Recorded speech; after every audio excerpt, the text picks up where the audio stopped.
যার জন্য আজকে আমরা এখানে এসেছি। জনগণ যখন বাসায় ছিল, দেশের ক্রান্তি লগ্নে আমরা নিরাপদ শিক্ষার্থীরা লক্ষ্যে ক্যাম্পাসে অবস্থান করলে কাল কেমন করে 3 তারিখ আমাদের প্রতিষ্ঠান পরিচালকের নেতৃত্বে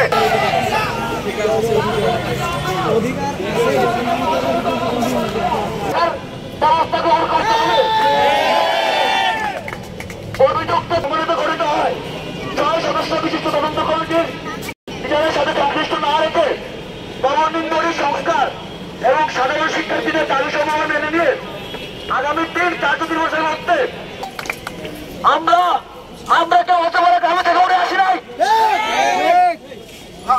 আপনারা যদি বিকেএমের চেয়ারম্যান যদি আমাদের